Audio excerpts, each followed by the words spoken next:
আপনাকে এখানে শুনুন শুনুন প্লিজ আপু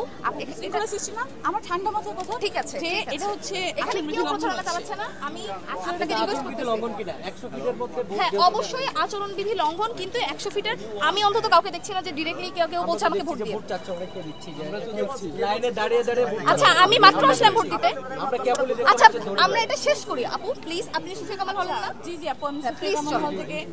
আপু আপনার কাছে এগুলো কি আপনি নিজে তো ভোট পছন্দ আপনার এখানে কি আমি কিন্তু ভোটের আশেপাশে নাই আমি যাইও নাই ভোটের আশেপাশে যাই উনি আবিদ ভাইয়ের কাছে মানে এটা প্রশ্ন করছিল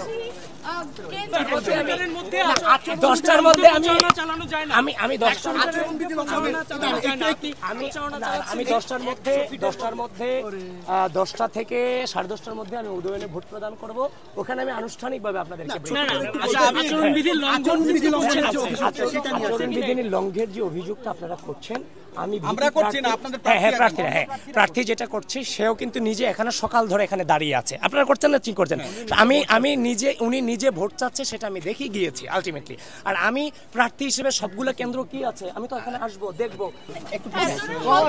আচ্ছা আমরা একটু সুন্দর করে দাঁড়াই এই পর্যন্ত অনেকগুলো প্যানেল এখন পর্যন্ত তারা প্রকাশ্যে কার্ড দিয়ে যাচ্ছে তারা প্রকাশ্যে প্রচারণা চালিয়ে যাচ্ছে সদস্য কার্ড অনেকে স্বতন্ত্রভাবেও দিয়ে যাচ্ছে কিন্তু গতকাল 8 তারিখ থেকে আজ পর্যন্ত কোনো প্রচারণা সম্পূর্ণ বন্ধ এবং এই কার্জন যে কোনো বুথ থেকে এই 100 মিটার পর্যন্ত কোনো প্রচারণা চালানো যাবে না সেখানে তারা যে স্পষ্ট প্রচারণা চালাচ্ছে তাদের হচ্ছে আচরণবিধি লঙ্ঘন যে করতেছে আসলে আমি এটা আসলে খুবই হতাশ যে এখন যদি প্রার্থীরা আচরণবিধি লঙ্ঘন করেন তাহলে নির্বাচনী পরবর্তী তারা ইশতেহার কি মেইনটেইন করবে সেটা হচ্ছে স্পষ্ট কে লঙ্ঘন করছে মানে কাকে দেখছেন এটা হচ্ছে প্রকাশ্য আপনাদের সবার হাতে দেখেন যে কাদের কাদের এই প্যানেলের কার প্যানেলের আছে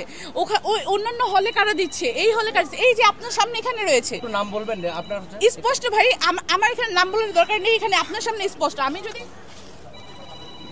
যদি এটা ধরতে যাই তাহলে এটা কি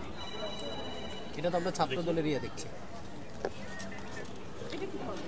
এটা কি এখনই প্রচারণা চালানোর একটা অংশ আপনি এখানে প্রত্যেকে দেখেন সব সমস্ত মেয়েরা হাতে মেয়েরা কি বাসা থেকে নিয়ে এসেছে আপনি একটু মিডিলে দেখেন আচ্ছা আপনার পরিচয়টা একটু বলুন আমি মেহরিন আফরোজ মাইশা স্বাস্থ্য পরিবেশ সম্পাদক পদপ্রার্থী সেন্ট্রালে এবং আমার এখানে আসলে আমি নিজে সুফিয়া কামাল হলের আমি নিজে ভোট দিতে এসেছি প্রার্থীদের সাথে কথা বলতে এসেছি কুশল বিনিময় করতে এসেছি আমার হাতে কোনো প্রকার কাগজ বা কোনো রকম কোনো সাইন নেই যেখানে প্রচারণা বা আচরণবিধি লঙ্ঘনের কাজ হবে কিন্তু এখানে সবাই প্রকাশ্যে হচ্ছে যেখানে যখন আমি আবিদ থেকে জিজ্ঞেস করতে গেলাম তখন তার প্রকাশ্যে স্কিপ করে গেল তো এখন স্টুডেন্টরা এখানে আছে হ্যাঁ আসসালামু আলাইকুম এটুকু তো বলা এগুলো বিনিময় স্বাভাবিক ব্যাপার এরকম অস্বাভাবিক বিষয় না তা আপনারা তো নিজের চোখে এটা দেখেছেন দেখেন লিফলেটের যে ব্যাপারটা বলা হচ্ছে আমরা 2019 সালে ডাকসু নির্বাচন করেছি তো সেখানে হচ্ছে যে আপনার হচ্ছে যে প্যানেলের যে নাম্বারগুলো মানে ব্যালট নাম্বারগুলো 41টা ভোটের ব্যালট নাম্বার মনে রাখাটা সত্যিকার অর্থে ডিফিকাল্ট হয়তো বা অনেকে স্টুডেন্ট এটা না নিয়েও আসতে পারে সেজন্য আমাদের ব্যালট নাম্বারটা শুধু এখানে রাখা হয়েছে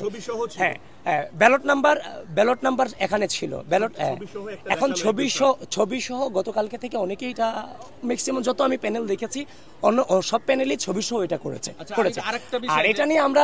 চিফ রিটার্নিং অফিসার এবং তাদের সাথে কথা বলেছি সেখান থেকে কোনো বাধা আসেনি যেমন আমি উদয়নে গিয়েছি সেখানে কোনো বাধা প্রথমে বলেছিল পরবর্তীতে কোনো বাধা ছিল না অন্য জায়গাগুলো তো বাধা নেই তো সুতরাং শুধুমাত্র ক্লেম করলেই আপনারা মোটিভেটেড হবেন না আপনারা নিজেরা দেখেছেন এগুলো যিনি আপনাকে অভিযোগ দিয়েছে তিনি সকাল থেকে সুফিয়া কামাল হলে নিজের প্রচারণা করছেন এখানে দাঁড়িয়ে তিনি শুধু অভিযোগ দেননি এগুলো কিন্তু প্রশাসনের পক্ষ থেকে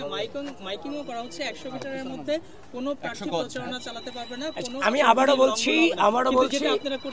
আবারও বলছি যে প্রার্থী আপনাদের সাথে কথা বলেছে তিনিও যে অবস্থা প্রশাসন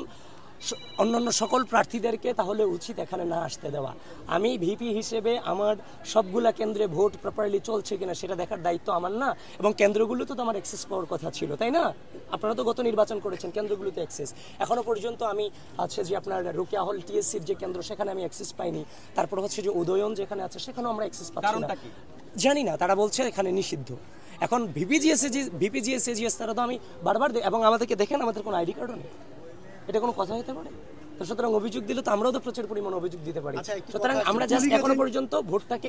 উদযাপন করতে চাচ্ছি, দ্যাটস অল। এই জন্য কোনো অভিযোগ থেকে দূরে থাকতে চাচ্ছি। আমরা চেষ্টা করতেছি প্রকাশ্যে কোনো অভিযোগ না করে এগুলো মিটিয়ে নেওয়া যায় কিনা। আমরা চাচ্ছি না যে রাজনৈতিক অপসংস্কৃতিগুলো আবার ফিরে আসে।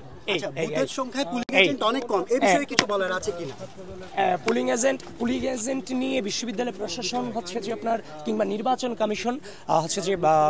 তার যথাযথ যে বয়ান, সে বয়ানটা এস্টাবলিশ করতে পারেনি। তার প্রথমে বলেছিল প্রত্যেকের 8 কেন্দ্রে 8 জন করে থাকবে, এরপরে আবার তারা হঠাৎ করে সিদ্ধান্ত পরিবর্তন করে বলেছে এক প্যানেলের শুধুমাত্র 8 জন থাকবে। মানে কোনো কিছুরই ঠিক ঠিকানা আলটিমেটলি আমি দেখতে পাইনি। বললাম তো, অভিযোগ করলে অনেক অভিযোগ করা যায়, এখন আপনারা বলছেন তাই বলছি। আমরা একটু সুন্দর সুষ্ঠু নির্বাচন চাই। এখনো পর্যন্ত উপস্থিতি দেখছি, আরেকটু সময় যেতে দেন, তারপরে বলবো।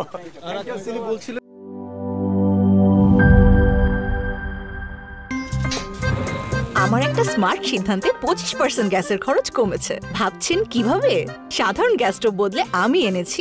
RFL gas stove. এর সাইন্টিফিক নজল ও ব্রাস বার্নার ক্যাপ সমানভাবে তাপ ছড়িয়ে রান্না করে দ্রুত।